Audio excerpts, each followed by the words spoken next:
जय हिंद साथियों, मैं अनूप आपके अपने YouTube चैनल जेकाब अकादमी पे आपका स्वागत करता हूं। जैसा कि मित्र, हम लोग डेली करंट अफेयर के बेहतरीन क्वेश्चनों के साथ हम लोग देखते हैं और यहाँ पे उपस्थित होते हैं। प्रत्येक दिन 10 से 15 मिनट में हम लोग क्वेश्चंस को ख़त्म कर देते हैं। तो उसी क्रम में आज मैं फिर बेहतरीन क्वेश्चन के सलेक्शन के साथ जो कलेक्टेड क्वेश्चन है, इंपॉर्टेंट क्वेश्चन हैं करंट अफेयर के, उनको मैं लेके फिर आज उपस्थित हुआ हूँ। आइए फटाफट देख लेते हैं। देखिए पहला क्या है कि 16 नवंबर 2022 को इंडोनेशिया के बाली में, ध्यान दीजिएगा अभी कल ही मैंने करवाया था, हुए G20 शिखर सम्मेलन के, ध्यान दीजिए, समापन सत्र की अध्यक्षता किसे सौंपी गई। तो किसे सौंपी गई है? तो भारत को सौंपी गई। और किसके द्वारा किया गया? तो प्रधानमंत्री के द्वारा इसका क्या किया गया? समापन किया गया। ठीक है, प्रधानमंत्री जी के द्वारा क्या किया गया? इसका समापन किया गया। दूसरी बात, भारत आधिकारिक तौर पर इसकी सदस्यता जो है, भारत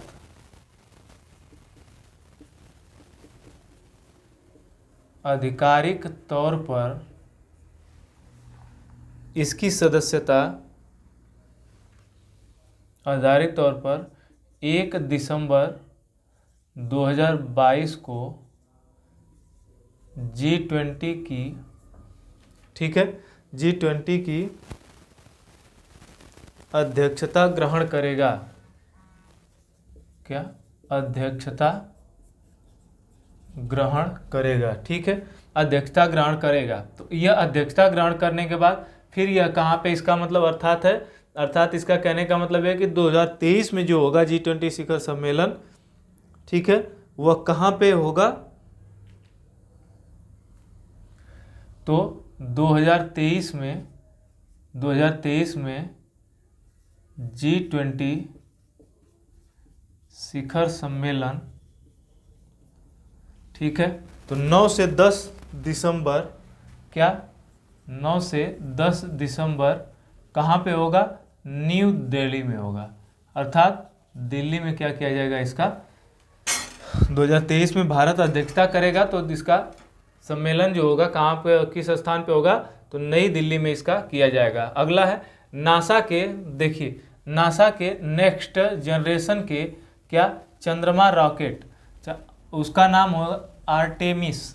क्या नाम है? आर्टेमिस ने क्या किया? 16 नवंबर 2022 को फ्लोरिडा से अपनी पहली उड़ान भरी। इसमें इंपॉर्टेंट क्वेश्चंस कई आ जाते हैं। ठीक है, फ्लोरिडा से अपनी पहली उड़ान भरी। दूसरी बात कि यह जो स्पेस, जो यह रॉकेट लॉन्च किया गया, वह अमेरिका के 32 मंजिला स्पेस लॉन्च सिस्टम से, क्या 32 मंजिला स्पेस लॉन्च, ठीक है, स्पेस लॉन्च सिस्टम, इसको कहते हैं SLS। ठीक है, स्पेस लॉन्च सिस्टम,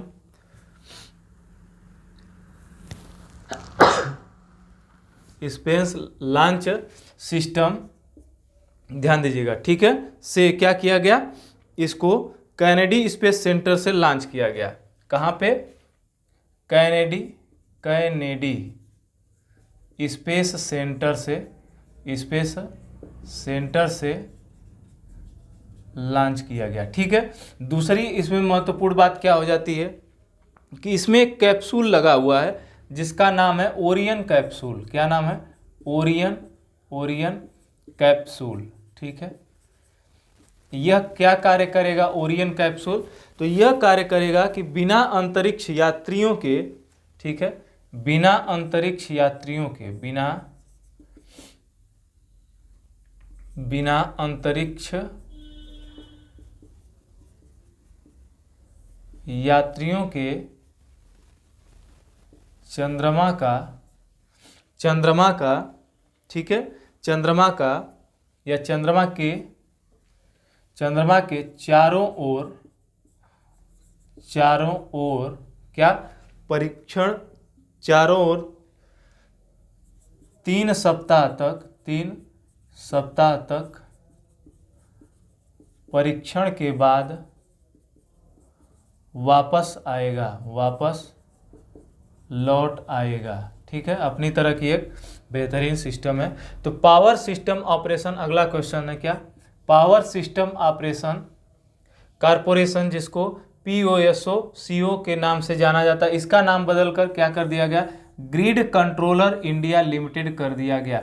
यह ग्रिड कंट्रोलर इंडिया लिमिटेड क्या है, तो यह एक ऐसी कंपनी है जो क्या करती है, इलेक्ट्रिसिटी से संबंधित जितनी भी कंपनियां हैं उनको क्या करती है, कंट्रोल करती है। ठीक है, क्या करती है, उनको कंट्रोल करती है। जैसे राष्ट्रीय भार प्रेषण केंद्र, क्या, राष्ट्रीय भार प्रेषण केंद्र, जिसको क्या कहते हैं,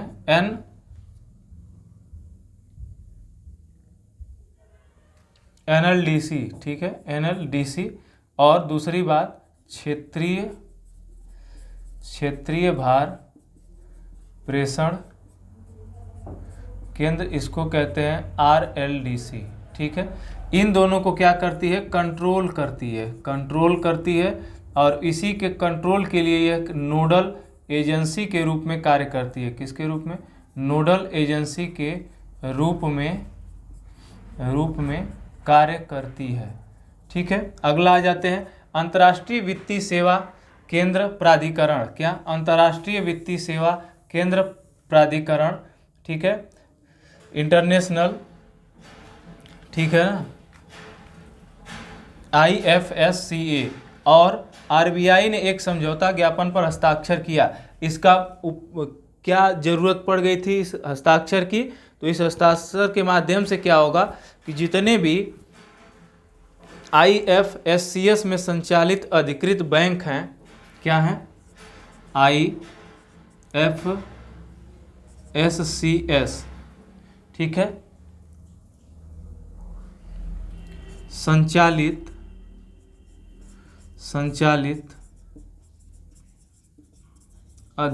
अधिकृत बैंक एवं गैर एकदम और एवं क्या है, एवं गैर बैंकिंग वित्तीय संस्थानों के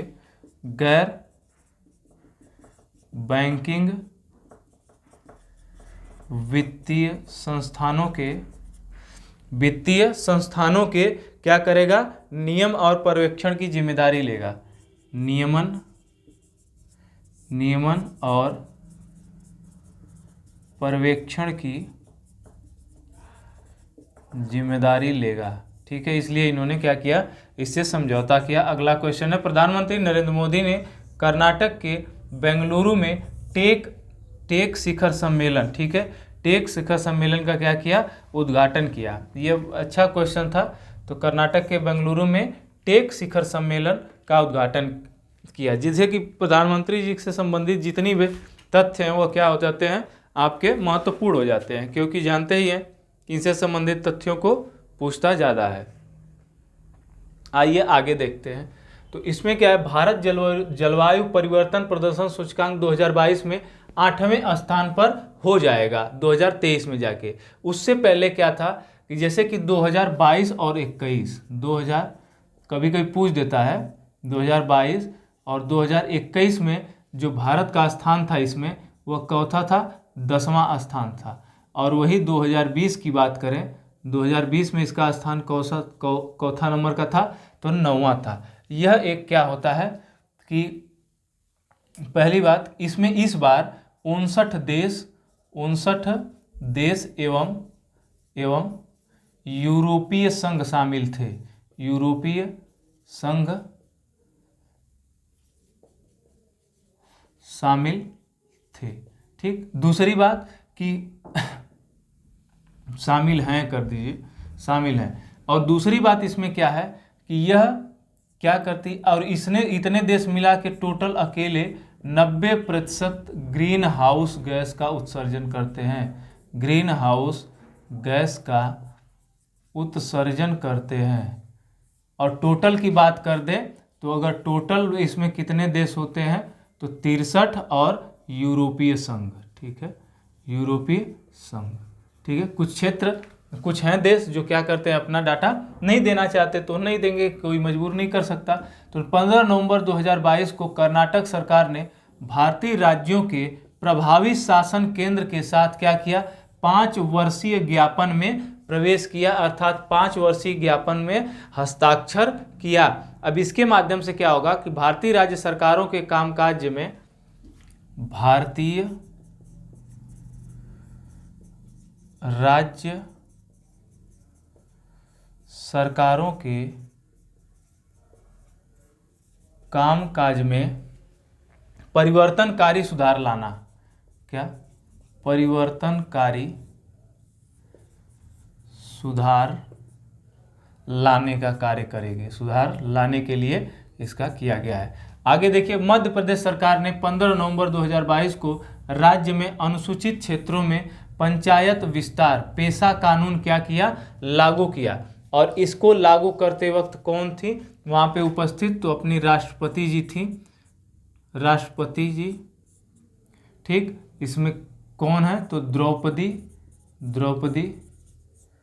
मुर्मू जी थी, ठीक है, द्रौपदी मुर्मू जी थी। इससे क्या होगा, अच्छा दूसरी बात यह है कि जो पेशा कानून है यह 1996 में, कब, 1996 में क्या किया गया था, संसद द्वारा अधिनियमित किया गया था, अधिनियमित किया गया था, ठीक है, अधिनियमित किया गया था 1996 में, ठीक है, 1996 में संसद द्वारा अधिनियमित किया गया था, किसको, पेशा कानून को, ठीक है। और यह अनुसूचित जनजातियों के क्षेत्रों में सुधार के लिए और उनके विकास के लिए, विकास से संबंधित है। यह कानून क्या करता है, बाध्य बनाता है किसी चीज को विकास करने के लिए। आगे देखते हैं, हैदराबाद में जियो स्मार्ट इंडिया।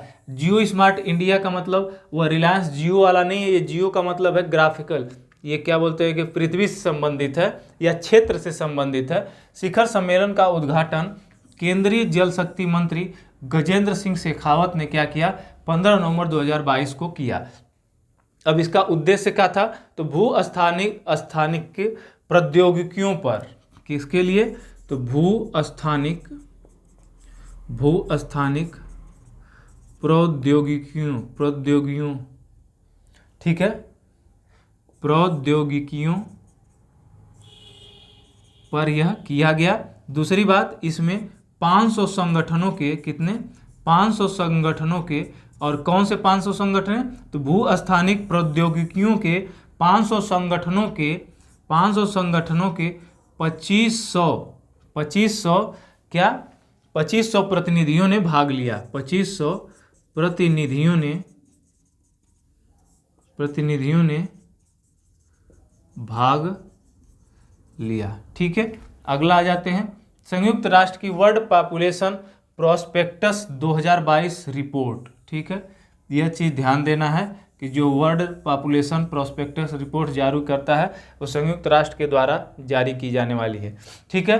तो के अनुसार भारत 2023 में अनुमान लगाया गया है, ये क्लियर नहीं है, 2023 में दुनिया के सबसे अधिक आबादी वाले देश चीन को पीछे छोड़ सकता है, ठीक है।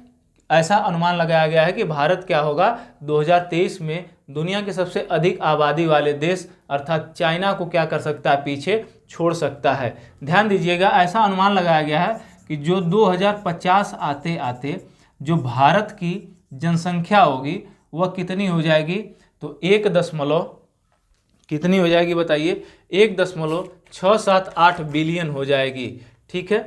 कितना हो जाएगी, 1.668 बिलियन हो जाएगी, और वही 2050 तक चीन की जो जनसंख्या है यह घटकर 1.317 रह जाएगी, 317 बिलियन रह जाएगी, अर्थात इसकी क्या होगी, घटकर इतनी रह जाएगी। तो यह रहे आज आपके जो भी महत्वपूर्ण क्वेश्चन थे आप लोगों के सामने मैंने उपस्थित किया, और आप लोगों ने इसको बेहतरीन तरीके से देखा होगा, इसका स्क्रीनशॉट ले लिए होंगे उम्मीद है, और नोट्स भी बनाते होंगे। तो ये बहुत ही यूजफुल क्वेश्चंस हैं, आपके आगामी परीक्षाओं के लिए बहुत ही सहयोगी हैं। तो डेली करंट अफेयर का सेशन लेते रहिए, और अन्य सब्जेक्टों के लिए भी आप बिल्कुल तैयार रहिए, जो भी मिल रहा है यहाँ से उसको ग्रहण करिए, क्योंकि यहाँ पे सिर्फ वही चीज़ें पढ़ाई जा रही हैं आपको जो कि एग्ज़ाम ओरिएंटेड है। तो इस सेशन से जुड़ने के लिए या इस चैनल से जुड़ने के लिए आपके ही अपने यूट्यूब चैनल जय काव्य अकादमी को सब्सक्राइब, शेयर, लाइक करें और इससे जुड़े और इस पर अपना समय व्यतीत करें ताकि आप बेहतरीन कंटेंट को पा सकें। तो जय हिंद, जय जय काव्य अकादमी।